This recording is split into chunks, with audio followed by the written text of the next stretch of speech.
មួយស្រីមិញសួរថាតើយើងត្រូវការលើកទឹកចិត្តដែរឬទេយោបល់អាត្មាយើងត្រូវកា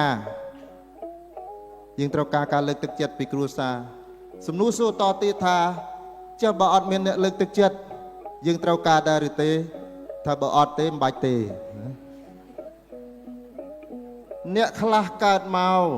មានគ្រួសារអោបក្រសោបម្ដាយឪពុកអង្វរឲ្យកូនទទួលទានអាហារកូនអើយកូនចង់ញ៉ាំអីមិនព្រមទៀតកូនចង់ស្លៀកអីងាក់ងក់កូនចង់យ៉ាងម៉េចទៀតក៏ម្ដាយនោះចេះតែអង្វរឪពុកនោះមានមនុស្សមួយប្រភេទខ្លះគ្នាកើតមកអត់មាននោះទេជាពិសេសប្រសងដឹងស្រាប់ឲ្យក្មេងៗនៅវត្តក្មេងនៅជាមួយលោកនេះក្មេងវត្តនេះខ្លាំងមហាខ្លាំងអានេះតដល់ម៉ោង11វាយជួងមើងគឺបាត់ជើងព្រៀបហេតុអីបានវាលឿនម៉េះថាតែមិនតន់គេស៊ីបាយអស់អញ្ចឹងអាត្មាថាអូនេះមនុស្សកើតចេញពីរឿងមើលឃើញតម្លៃនៃពេលវេលាទៅក្មេងនៅគាត់អាត្មាវាដើរលេងយ៉ាងម៉េចក៏ដោយតែម៉ោង11គឺជុំគ្នាទាំងអស់ព្រោះនៅវត្តអត់មានប្រពៃណីទុកបាយឲ្យគ្នាទេសម្រាប់ពួកគាត់អាត្មាណាឃើញមុខទទួលទានអត់មុខលាកប៉ុន្តែបាយហ្នឹងវាមិនសល់ផងមិនសល់ទេលោក26អង្គក្មេងជិត10អង្គ30នាក់មកប្រាវខ្ទេចស្នាំងចឡហ្នឹងវិលឡើងដូចតេះឡង់នេះអស់លោកអ្នកដែលកើតក្នុងតកូលអភិជនសាកស្រមៃទៅមើលប្រសិនណាបើយើងស្ថិតនៅក្នុងស្ថានភាពជីវិតបែបហ្នឹងតើយើងទៅរំពឹងអ្នកណាឲ្យមកជួយលើកទឹកចិត្តយើងអត់មានទេអញ្ចឹងយោបល់អាត្មាថាក្មួយស្រីអាចស្គាល់ខ្លួនឯងច្បាស់ជាងអ្នកណាថាតើពេលនេះខ្លួនកំពុងតែស្ថិតនៅក្នុងស្ថានភាពដូចម្ដេចសូមមេត្តាគិតអញ្ចេះចំណុចចាប់ផ្ដើមក្នុងការដែលការជួយលើកទឹកចិត្ត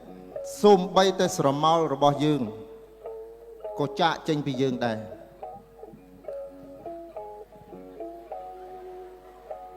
យើងដើរក្នុងកណ្ដៅក្រោមពន្លឺព្រះអាទិត្យស្រមោលនឹងតាមយើងស្រមោលអន្ទូលតាមប្រាណនៅពេលដែលយើងចូលដល់ក្រោមដើមឈើស្រមោលហ្នឹងក៏ចាក់ចេញពីយើងដែរតើយើងទៅសង្ឃឹមអ្វីទៀតបើខ្សុំបីតែស្រមោលរបស់យើងនឹងមិននៅជាមួយយើងផងហ្នឹង Learn to stay alone អញ្ចឹងទេយោបល់អាត្មាថាប្រសិនណាបើមានវិបត្តិផ្លូវចិត្តអញ្ចឹងដំបូងចាប់ផ្ដើមមើលខ្លួនឯងថាខ្លួនឯងលំបាកចិត្តពីអីយើងដឹងថាយើងកំពុងតែលំបាកចិត្តពីអីឧទាហរណ៍ថាលំបាកចិត្តពីរៀនមិនប្រកែសោះអ្នកខ្លះខូចចិត្តដែរលំបាកចិត្តដែរអន់ចិត្តខ្មាស់មិត្តភ័ក្តិអីចឹងនឹងដើមចមនៃការខូចចិត្តគឺមកពីរៀនមិនប្រកែអញ្ចឹងវិធីសាស្ត្រព្យាបាលនៃការខូចចិត្តហ្នឹងទៅធ្វើម៉េចប្រឹងរៀនហ្នឹងមិនចឹងតែគ្រួសារទាំងមូលមិនពោលសរសើរខ្ញុំសោះយើងធ្វើម៉េចបើសមាជិកគ្រួសារយើងនឹងជួនកាលកើតទុកខ្លាំងជាងយើងផងនោះអញ្ចឹងត្រូវទទួលស្គាល់កន្លែងហ្នឹងយោបល់អាត្មាថាដំបូងត្រូវចាប់ផ្ដើមគិតមើលថាតើយើងលំបាកចិត្តហ្នឹងដោយហេតុអី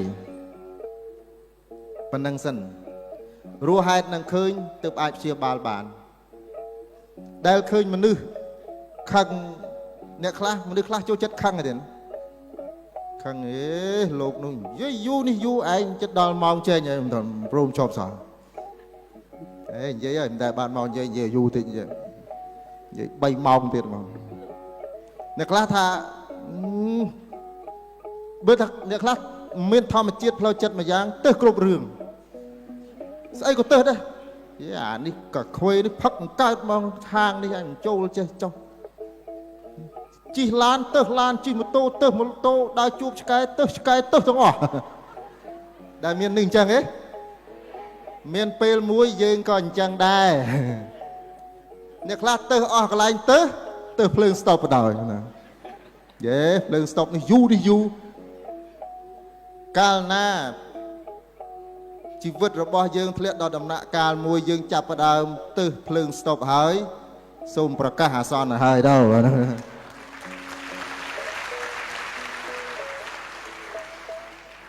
អញ្ចឹងរឿងដែលលំបាកផ្លូវចិត្តស្មាឆ្លើយជូនយោបល់ក្មួយស្រីសូមក្មួយព្យាយាមស្វែងយល់ថាតើការមិនសប្បាយចិត្តនេះកើតចេញពីអីពីការគេប្រមាថការទៀនពីឪពុកម្ដាយមិនស្រឡាញ់ពីមិត្តភ័ក្តិឬក៏យ៉ាងម៉េចមើលហ្នឹងសិនហើយទើបអាចរស់ថ្នាំព្យាបាលបានហើយអាត្មាសួរថាចុះដូចខ្លួនឯងធ្លាប់ពិបាកចិត្តទេធ្លាប់មួយមនុស្សលោកនេះបើអត់ពិបាកចិត្តអានឹងមានន័យថាគេវាយក្តារហើយចាំអញ្ចឹងទៅពេទ្យគាត់សារថាទៅអូទៅជួបពេទ្យលោកគ្រូពេទ្យថាទៅដល់ត្អូនប្រាប់គ្រូពេទ្យអូលោកគ្រូពេទ្យខ្ញុំឈឺណាស់គ្រូពេទ្យថាល្អតើឈឺមិនល្អអញ្ចឹងតែបើអ្នកឯងឈឺមានន័យថាអ្នកឯងនៅរស់អូគាត់និយាយត្រូវគ្រូពេទ្យបើអ្នកឯងឈប់ឈឺសតអាហ្នឹងចាប់ហើយមិនអញ្ចឹងហ៎ហើយសួរថាចុះជីវិតក៏លំបាកមែនថាអត់លំបាកទេលំបាកជាងនឹងទៅទៀតអញ្ចឹងទេយោបល់អាត្មាថាទី1ជូនក្មួយស្រីឲ្យស្វែងយល់ថាតើ depression ពាក្យខ្មែរថារោគតប់ប្រមល់វាកើតចេញពីអីទី2ជាសារខ្លីជូនក្មួយថាជីវិតនេះគឺគ្របដណ្ដប់ដោយសុខផងទុក្ខផងអញ្ចឹងមេត្តាថែរក្សាសុខភាពផ្លូវចិត្តហ្នឹងជួបអ្នកជំនាញឬក៏អ្នកណាមួយដែលមានអ្វីកើតឡើងក្នុងជីវិតហើយសិក្សាពីគេនឹងដោះស្រាយទៅតាមដំណាក់កាលនីមួយៗសូមអរគុណបង